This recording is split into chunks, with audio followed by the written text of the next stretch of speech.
Por favor, abram suas Bíblias de novo em Mateus, capítulo 28.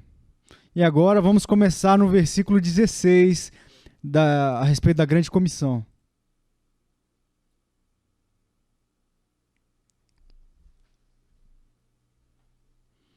Mateus 28, versículo 16.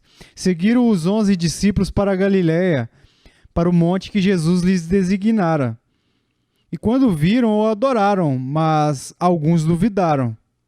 Jesus, aproximando-se, falou-lhes, dizendo: Toda autoridade me foi dada no céu e na terra. Ide, portanto, fazei discípulos de todas as nações, batizando-os em nome do Pai, e do Filho e do Espírito Santo, ensinando-os a guardar todas as coisas que vos tenho ordenado. E eis que eu estou convosco todos os dias até a consumação do século. Vamos orar. Pai, muito obrigado por sua palavra, que nos fala do seu Filho e da grande obra de redenção que o Senhor realizou através dele. Pai, o que podemos dizer?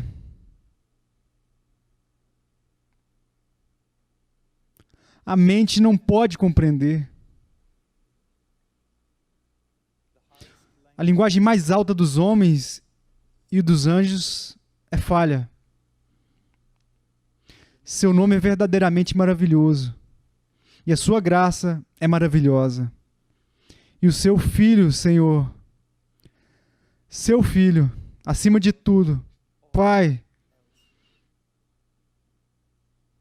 esteja aqui hoje para falar com a igreja, mas também com aqueles homens e mulheres que o Senhor chamou para o campo missionário.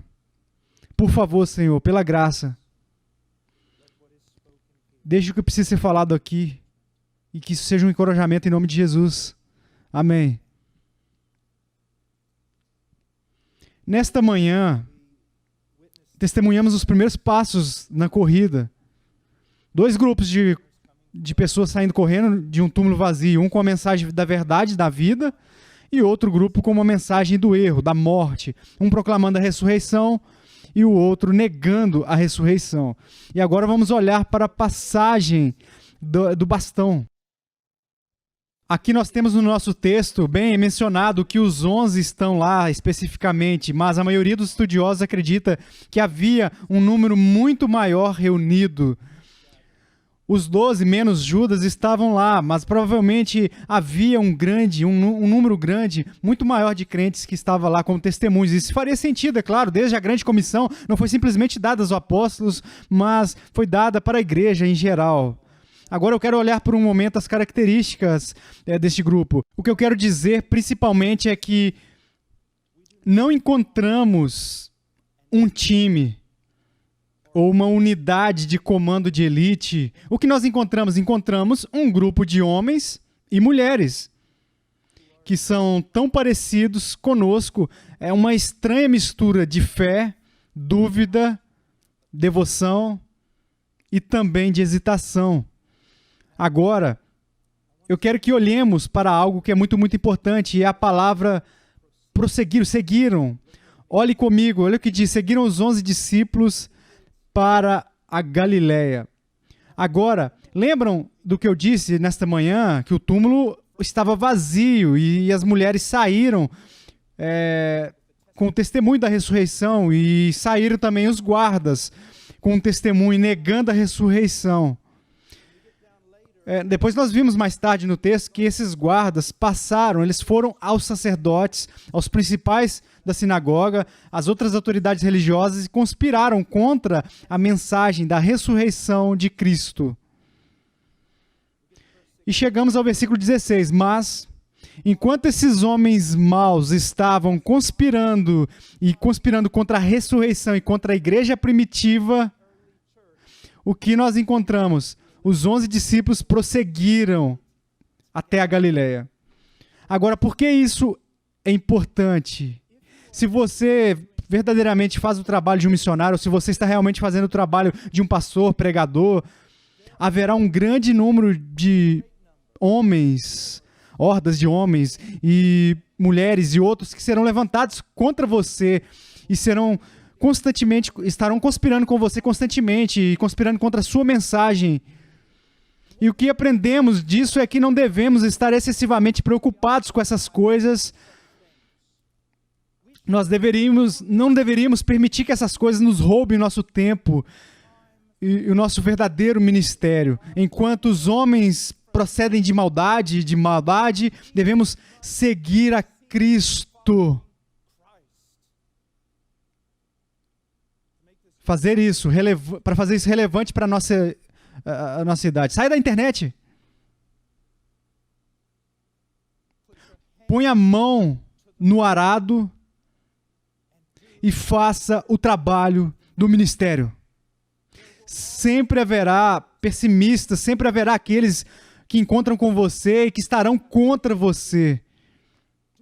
Mas não dê atenção para eles, coloque a mão no arado e faça o trabalho bom do ministério. Nunca se esqueça que Judas, ele escreve contra os falsos profetas, ele diz o que ele pretende fazer e qual era o seu trabalho comum. Era falar da salvação comum, e apenas de vez em quando ele se desviava e lidava com homens maus. Não passava a vida inteira lutando com homens maus. Coloque a mão no arado, pregue, ore, sirva e ame.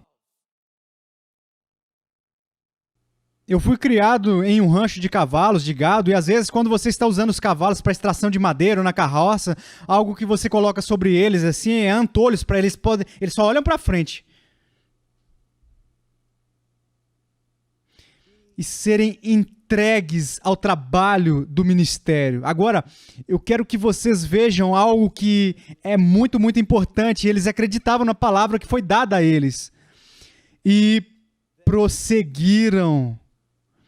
É tão engraçado, em um dos lugares lá no Peru onde eu trabalhei, era no norte, no departamento de Piura e departamento de Amazonas, e teve um grupo de pessoas lá que havia um povo corajoso, muito bonito, que tinha vindo para conhecer o evangelho, e se você encontrasse um pregador, você encontraria um homem que sofreu por Cristo. E uma das coisas que eles iam dizer é isso: se você conheceu alguém, eu costumava dirigir um comboio de mulas, levando bíblias no alto da selva, e se você conhecesse um desses pregadores, você diria isso. Eles meio que falavam espanhol, mas eles cantavam através da voz deles assim: "Hermano, como estás?" E eles sempre responderiam: "Avançando, hermano, avançando, avançando, avançando, avançando, procedendo." Agora, eu quero que você note algo que eu acho muito, muito importante. Eles continuaram acreditando, eles continuaram adorando, eles continuaram obedecendo, porque eles foram para o lugar que ele havia designado. Mas eu também quero que você veja que toda essa devoção que vemos diante de nós por esses homens e mulheres, também nós notamos que eles são como nós, e é uma mistura com imperfeição. Diz que alguns duvidavam.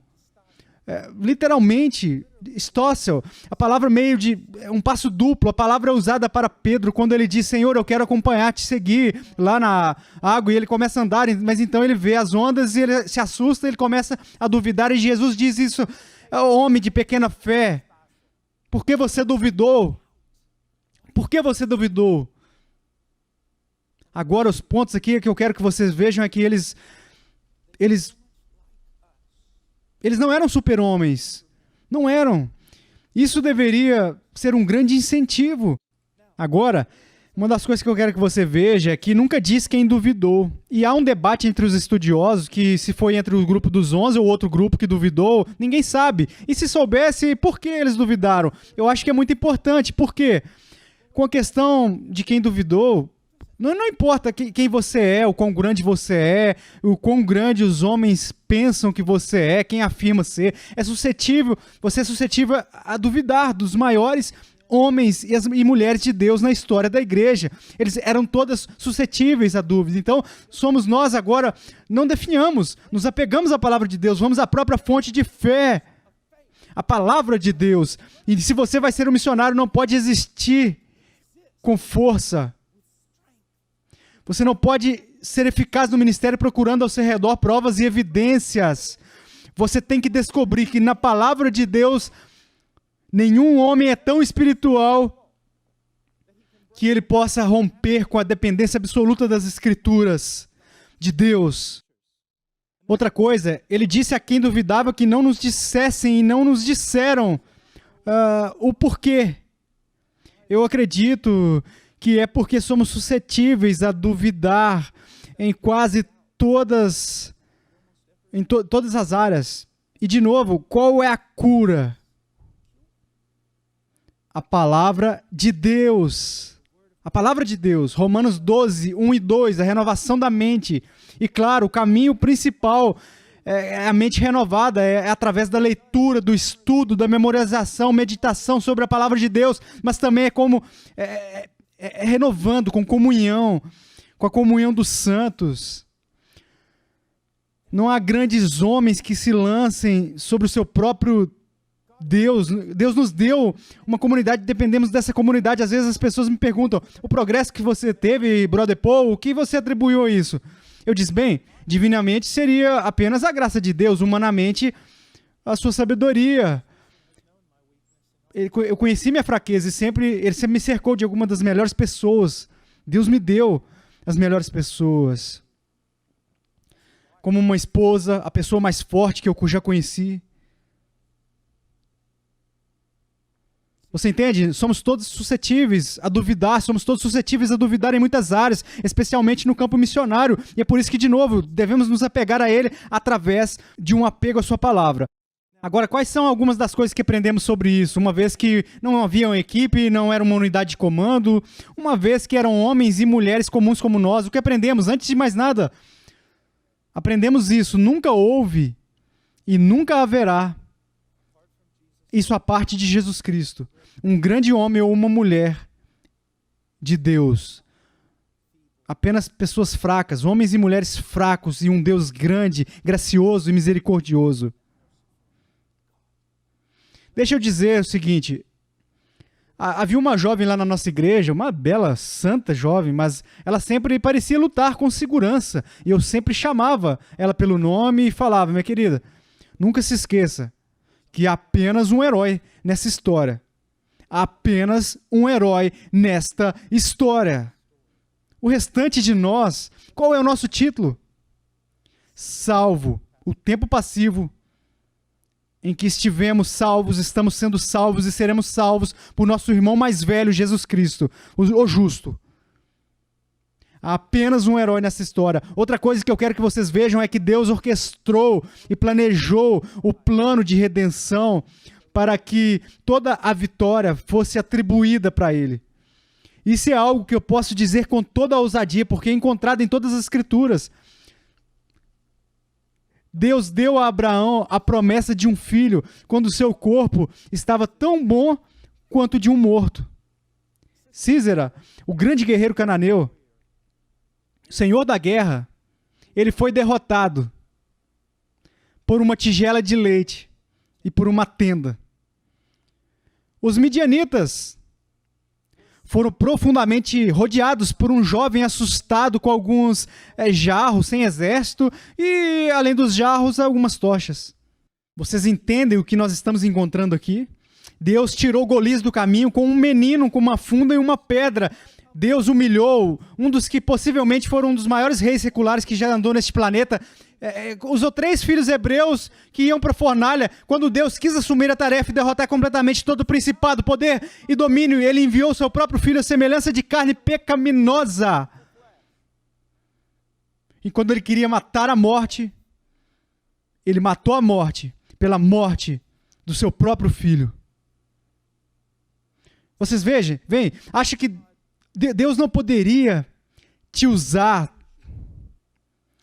Talvez até pense que Deus não deveria te usar. Esse é um pensamento comum. Mas você vê que é o tipo de pessoa que Deus usa. Sempre uma das coisas que eu amo sobre Pedro, quando ele viu o grande milagre dos peixes, e sendo reunido assim, muitas pessoas perderam o ponto do que está acontecendo. Ele diz que Deus se afaste de mim.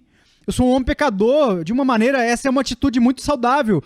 O que de fato está acontecendo ali, dessa maneira, muitas vezes, quando tem a inclinação que Deus me usou para algo, Você vê Pedro, ele viu uma obra milagrosa de Deus e ele basicamente disse, isso não está certo. Não está certo que alguém como eu deve estar a par de algum trabalho tão majestoso, tão grande pela mão de Deus. É quase antiético que alguém como eu seja autorizado a participar de um evento como esse. É assim que todo pregador deve se sentir quando desce para a igreja, para pregar para a igreja no púlpito. Mas você vê, é apenas o ponto inteiro. Isso é uma coisa de graça. Isso é uma graça. Vou virar páginas porque não tenho tempo suficiente. Eu nunca tenho tempo suficiente. Mas eu quero dizer isso. Isso não se trata de força de vontade, mas é a respeito do reconhecimento da fraqueza em um apego a Deus. Deus trabalha a fraqueza na nossa vida, não porque a fraqueza é a meta. Ele trabalha a fraqueza em nossa vida porque a fraqueza pode criar dependência. Em nossa dependência de Deus e sua palavra e seu Espírito, nos tornamos fortes. Você entende? Um homem que parece ser usado para realizar coisas e você o admira. Você diz que força de vontade, que fortaleza, que disciplina. Oh, tão rapidamente devemos dar glória aos homens. Mas deixa eu mostrar como realmente é. Agora, não ria. Muitos anos atrás, quando eu era um jovem missionário no Peru, que é um dos melhores lugares do mundo, eu decidi que iria aprender a surfar. E eu não sabia que uma bandeira vermelha significava não sair por aí, não entrar. Mas eu saí. E eu estava realmente lutando. Pensei que as ondas não são grandes, não são assustadoras, estão vindo de todas as direções e tal, e eu agora estou com medo. Então eu vi algo que parecia um leão marinho atrás de mim. E eu disse, ótimo, eu vou me afogar e ser comido por um leão marinho. E eu me virei e não era um leão marinho, era um jovem da minha idade, muito menor do que eu, pendurado em uma prancha. E eu pensei que ele estava se afogando.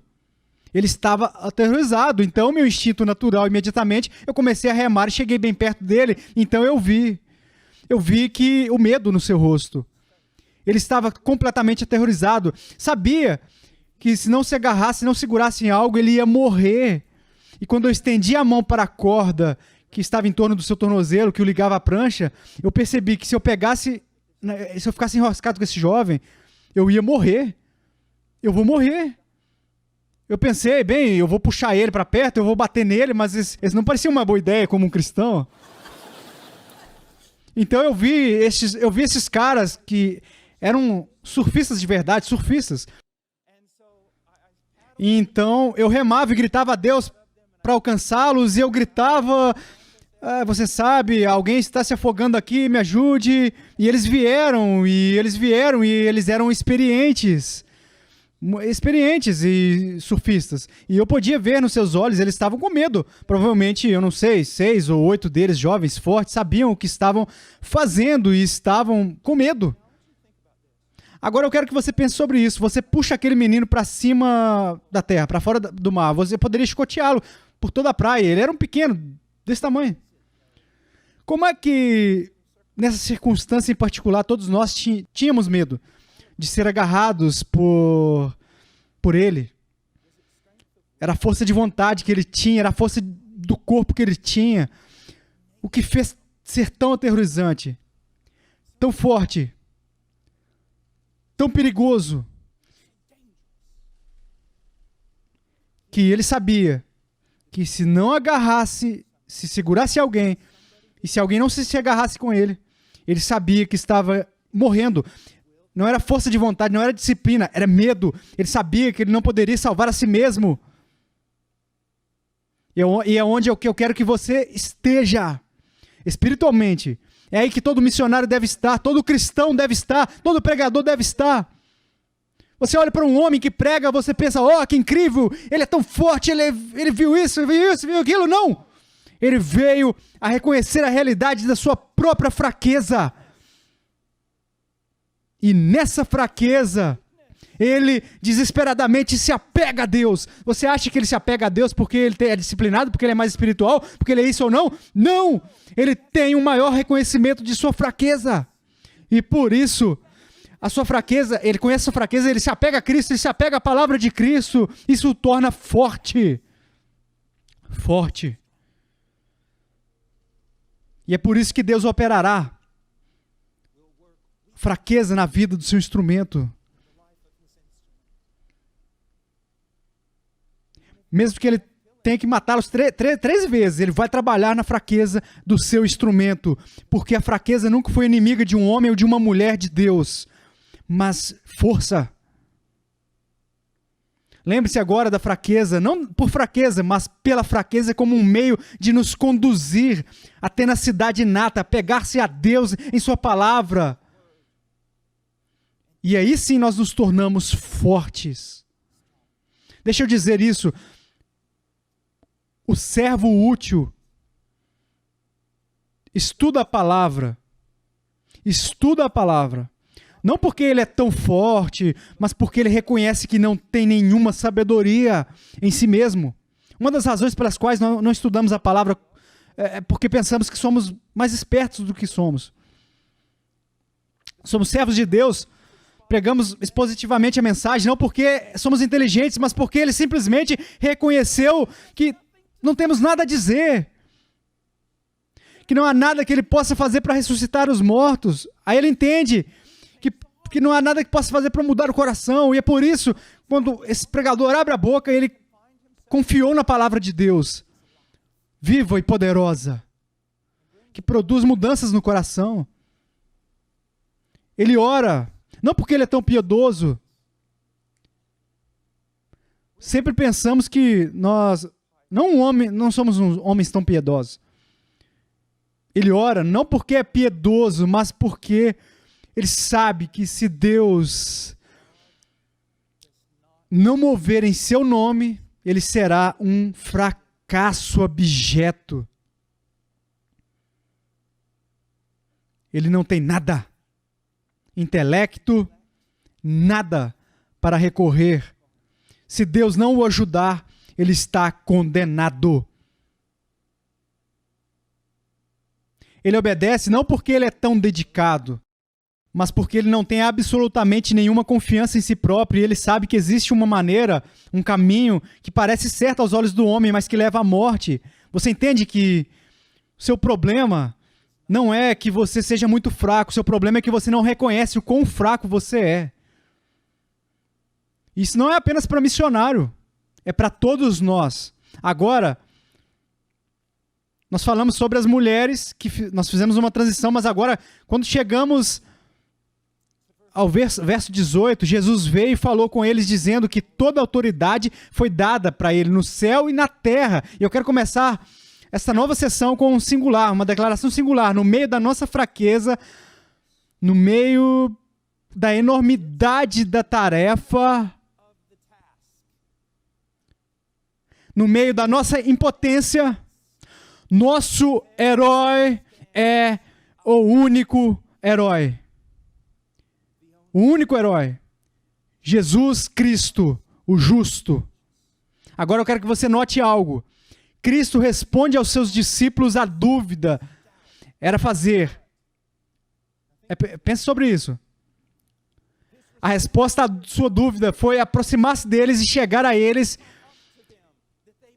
e para que eles pudessem vê-lo mais claramente. E da mesma forma, ele vem até nós, na nossa fraqueza, na nossa dúvida, no nosso medo, e ele nos fortalece com o que? Com o quê? A realidade de quem é ele. De onde vem a minha ajuda, o meu socorro? Dos montes? De Deus. Este é o princípio: dúvida, medo, sentimentos de impotência, incompetência e todo o resto. Na vida missionária, na vida cristã, na vida pastoral, é dissipada por uma revelação maior dos atributos atributos, excelências, belezas, poderes de Cristo por intermédio da sua palavra. Isso é o que você precisa, isso é o que você precisa. Existem princípios da Bíblia, existem mandamentos e a ética e são muito, muito importantes. Não terei cristianismo sem lei. Eu sei disso, mas o cristianismo não é primariamente uma religião ética, é uma religião sobre uma pessoa que é salva, e quanto maior a sua visão dessa pessoa, se você for regenerado, quanto maior a sua fé, maior o seu amor. Ouça o que Daniel diz: o povo que conhece ao seu Deus se tornará forte e ativo. As pessoas que conhecem o seu Deus. Deixa eu dar uma ilustração. Eu ouço pessoas o tempo todo vão dizer coisas assim, eles estão passando por um julgamento terrível.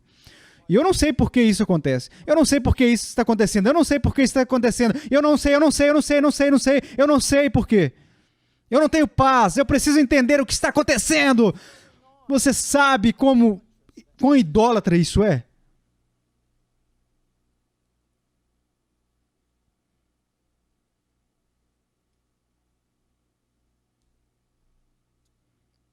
Ter paz.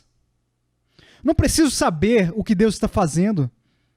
Eu só preciso conhecer a vontade de Deus, do caráter dele. Então eu vou saber que tudo o que ele está fazendo é correto. Eu tenho um amigo no Peru e nós servimos 4 anos juntos durante a guerra, pelos desertos. E ele era um amigo tão fiel. Uma vez eu não tinha assim...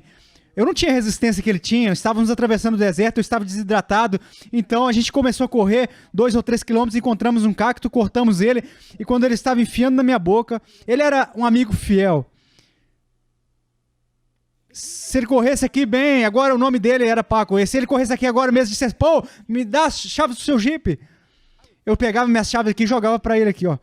Eu não precisava perguntar a ele, o que você vai fazer com o meu carro? Eu não precisava perguntar a ele o que ele ia fazer, porque eu sei quem ele é. E sei o que ele faz é certo. Você sabe, se eu posso dizer isso a respeito de um homem, quanto mais eu deveria pensar a respeito de Deus. Ele é certo, perfeito em todos os seus caminhos. E essas são verdades fundamentais que os missionários devem agarrar, e por esta razão que Jeremias diz assim, diz o Senhor, não se glorie o sábio na sua sabedoria, nem o forte na sua força, nem o rico nas suas riquezas, mas o que se gloriar, glorie-se nisso, em me conhecer e saber que eu sou o Senhor e faço misericórdia, juízo e justiça na terra, porque destas coisas me agrado, diz o Senhor. Os alunos de seminário são avisados. Quando você vem até mim algum dia e diz, olha, eu tenho o meu diploma. E eu acho isso maravilhoso. Eu amo essas escolas, mas eu vou mexer com a sua cabeça um pouco. E é isso que eu vou te perguntar. Eu vou dizer o seguinte, quanto tempo você trabalhou após a sua conversão, antes de você ir para o Bible College? Quantos anos você se dedicou a estudar os atributos de Deus? Bem, eu li a minha Bíblia. Ok, quanto tempo você foi ao Bible College? Por quantos anos? Quantos anos desses 4 anos você se dedicou a estudar de forma repetida a Deus? Bem, eu tive uma aula de teologia sistemática por 1 semestre e passamos um tempo com homenagens a Deus. Ok, quando você foi ao seminário para obter o seu mestrado, quantos desses anos foram dedicados ao estudo dos atributos de Deus? Bem, eu tinha 2 classes de sistemática e ambas estudaram 2 atributos de Deus. Isso pode ter demorado 2 ou 3 meses. Ok, você tem seu PhD. E quantos anos foram dedicados ao estudo de 2 atributos de Deus? Vocês entendem onde eu estou tentando chegar? Agora, de novo, eu sou a favor do seminário, especialmente este. Mas o meu ponto aqui é o seguinte, existem tantos pastores cujos são missionários, cujo conhecimento de Deus é tão escasso, que é a razão pela qual eles têm que cair em todas essas outras coisas. E se eles apenas conhecessem o Deus que eles pregam, como ele se revelou nas Escrituras, e todas essas outras coisas, liberariam eles veriam que são tão sem importância, pois devem ver que não tem importância. Conhecer Deus, procurar conhecer a Cristo em seu estado pré-encarnado.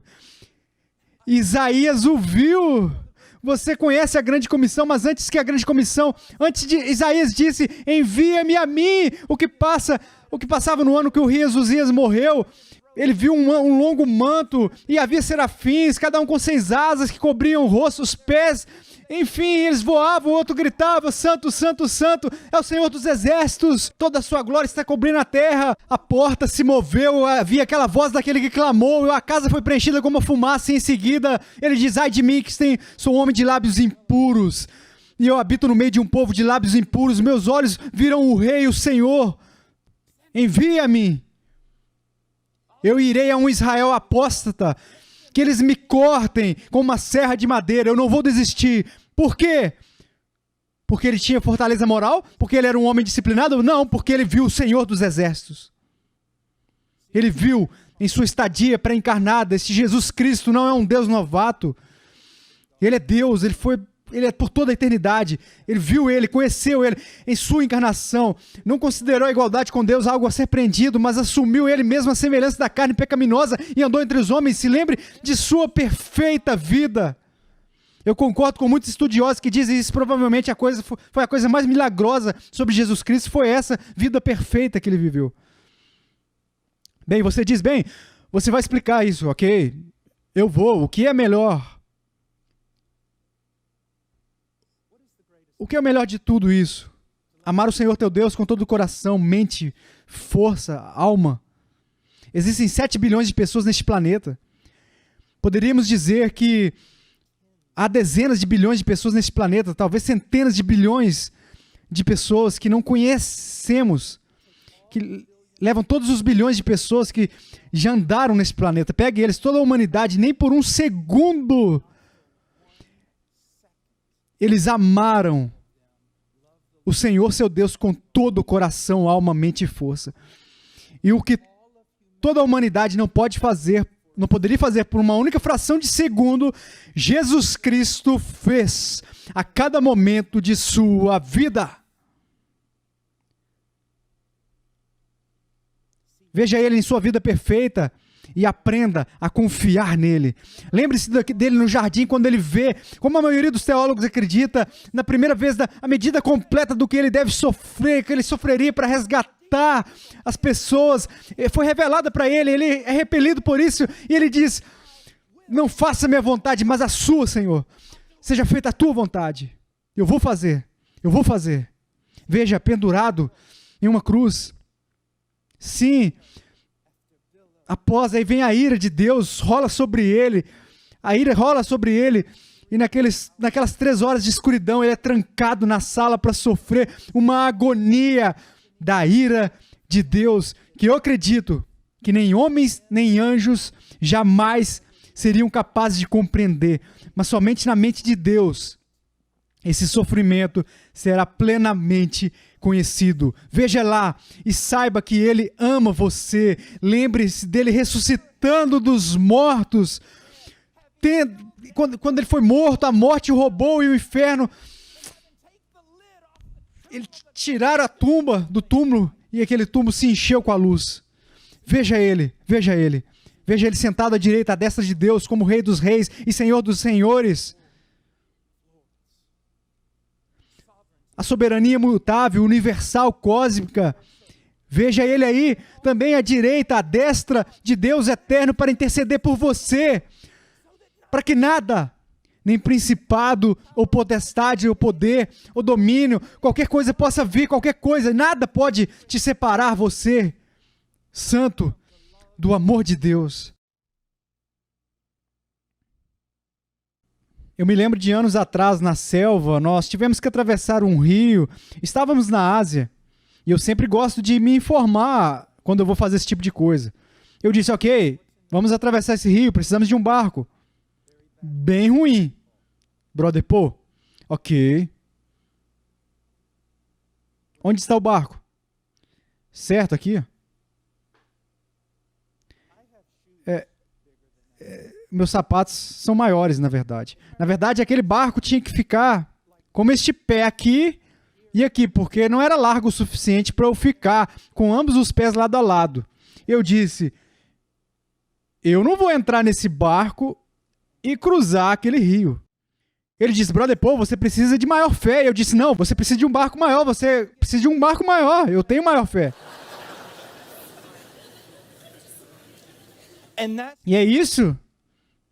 É isso que eu disse, como essa pessoa tem tanta fé? Não, eles não têm um Deus. Há uma visão de Deus. Você tem um Deus maior. Você tem que ter uma visão maior de quem é esse Deus. Todo o resto cai. Todo o resto. Eu fico muitas noites sem dormir e em momentos sombrios assim, eu aprendi que existe apenas uma cura.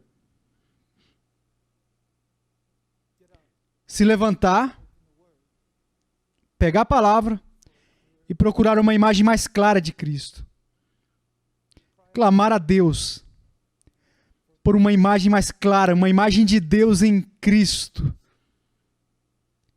E é suficiente. É mais do que suficiente.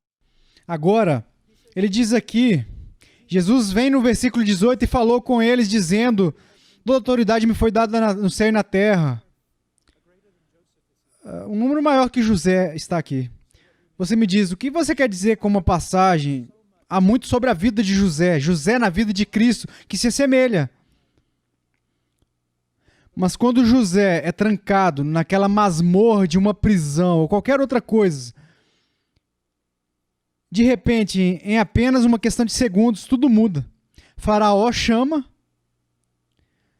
as roupas mudam, ele é limpo, ele é levado diante do homem mais poderoso do mundo. E aquele homem diz para ele isso, eu sou Faraó, contudo, sem a tua ordem ninguém levantará mão ou pé em toda a terra do Egito. Cristo morreu no Calvário em defesa da justiça de Deus. Ele foi colocado em uma tumba e foi selado.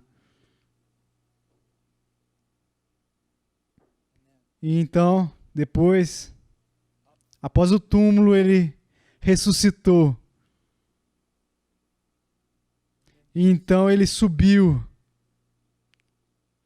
E Daniel diz, eu estava olhando nas minhas visões da noite, e eis que vinha como com as nuvens do céu, um como filho do homem, e dirigiu o seu ancião de dias, e o fizeram chegar até ele. Foi-lhe dado o domínio, glória e o reino, para que os povos, nações e homens de todas as línguas o servissem. O seu domínio é domínio eterno, que não passará, e o seu reino jamais será destruído.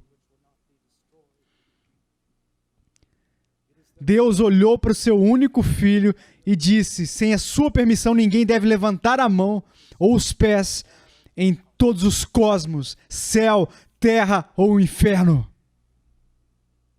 Esse é o seu irmão mais velho, que é carne da sua carne, osso do seu osso, que foi quem morreu por você, que ligou para você, que planejou um plano para a sua própria vida antes da fundação do mundo, foi posto. Aquele que torna os fracos fortes, os medrosos corajosos.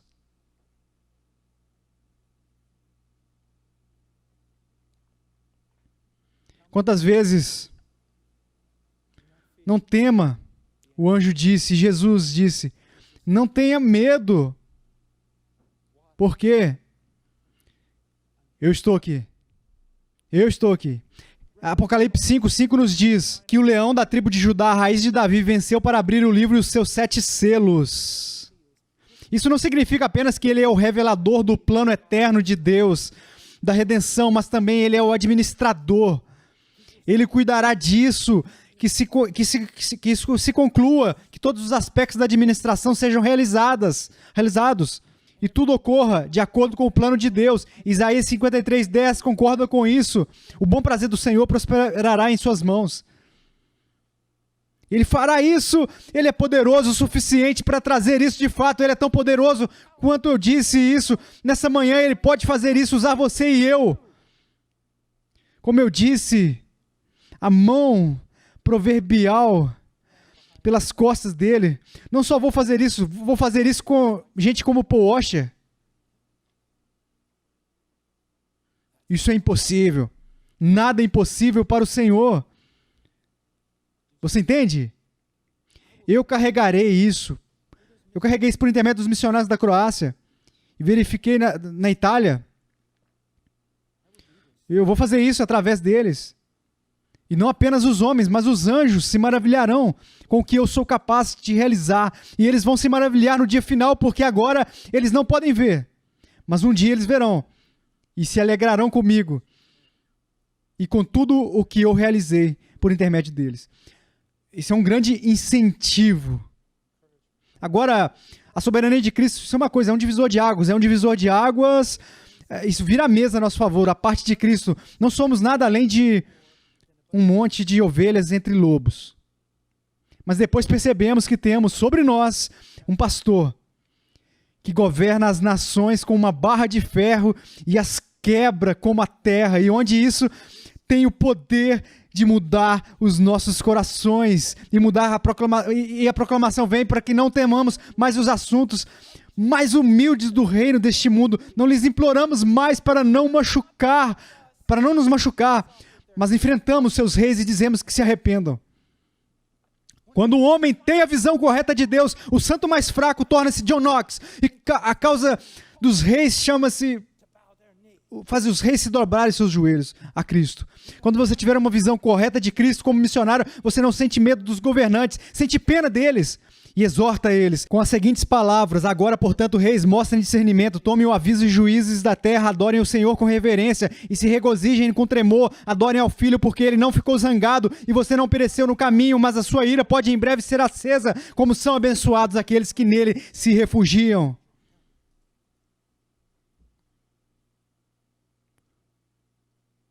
Por último, eu quero falar um pouco sobre sua fidelidade duradoura.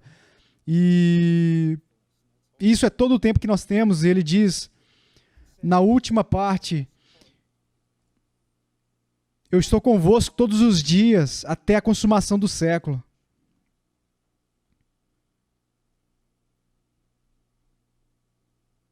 Este é um velho argumento filosófico de que sua soberania não seria de fato que de fato não significa muito se não for acoplado à fidelidade duradoura para que realmente ser relevante em nossas vidas. Enfim, ele deve não apenas ser soberano, ele deve ser fiel. Ele deve ser muito sábio para saber a coisa certa. Ele deve ser bom para ser inclinado para a coisa certa. Ele deve ser todo poderoso para realizar o que é certo.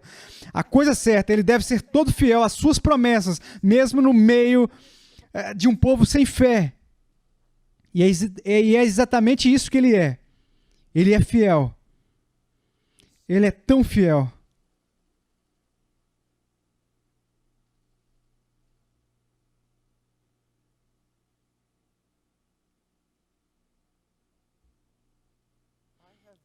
Eu te dei inúmeras razões para não me amar.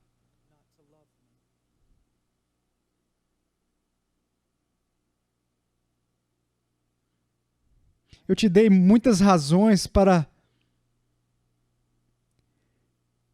me rejeitar e me substituir por uma coisa melhor, um homem melhor.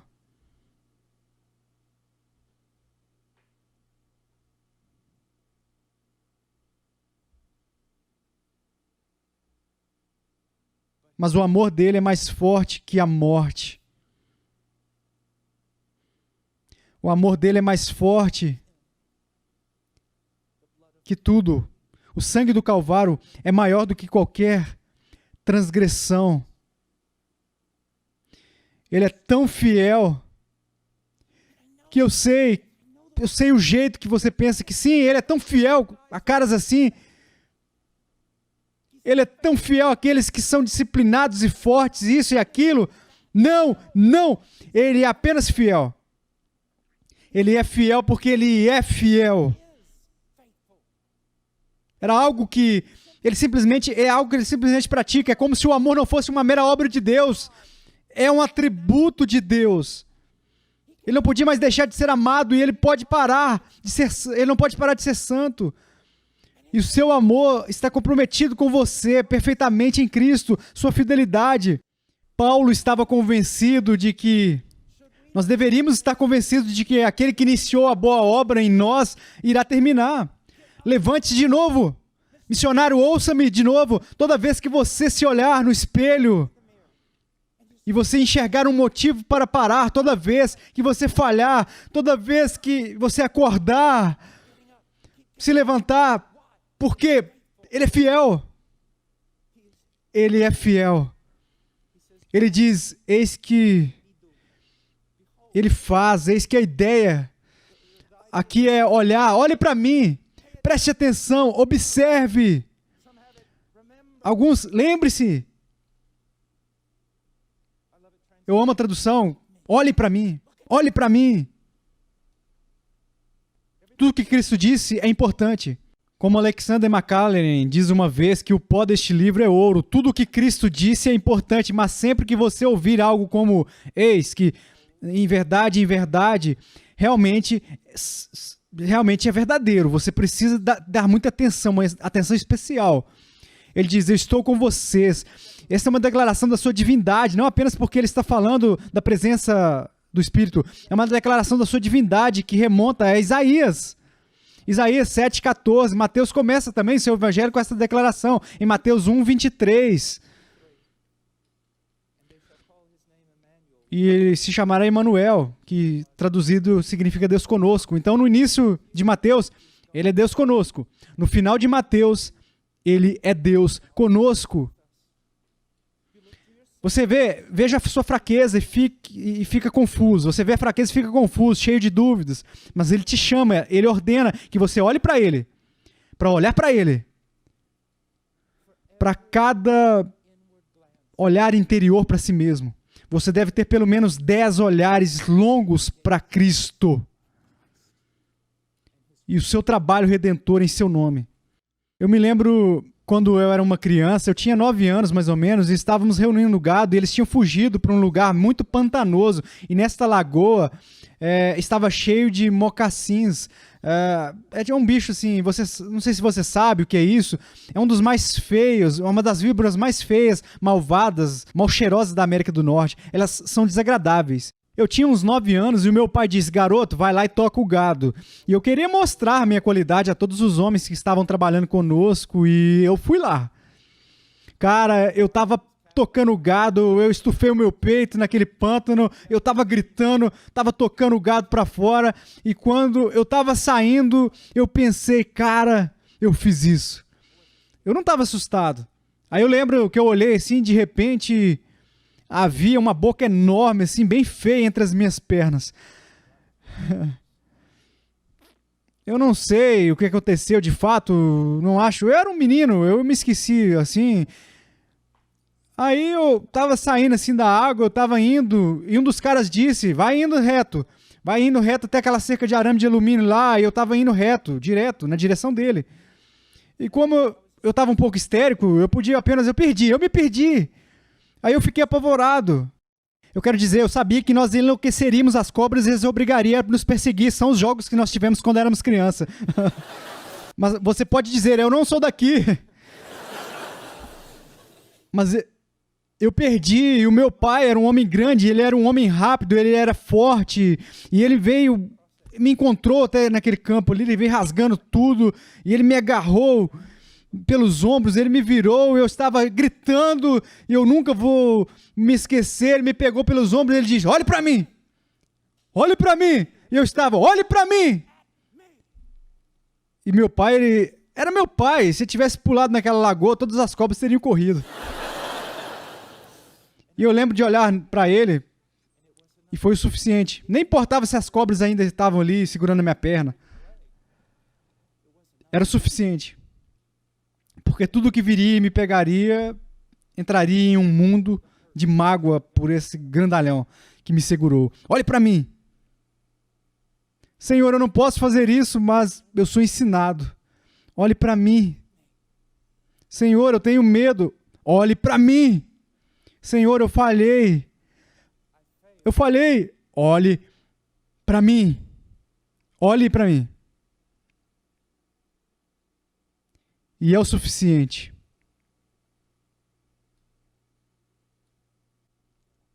Provavelmente minha oração mais frequente nas noites acordado, quando eu não consigo dormir, Eu saio da cama, eu me ajoelho, aí tem assim uma janela, eu não sei porquê, mas eu gosto de abrir ela. Eu olho pela janela e a oração que me traz o maior consolo e a paz é essa. O Senhor me conhece. O Senhor me conhece. Conhece. Yes. E Ele é o fiel Senhor da glória. Vamos orar. Pai, muito obrigado por sua palavra. Obrigado por sua magnífica pessoa, revelada perfeitamente em seu magnífico Filho. Obrigado pelo seu Espírito. Obrigado pela graça que nos guarda. Abençoe seu povo, ó Deus. Em nome de Jesus. Amém.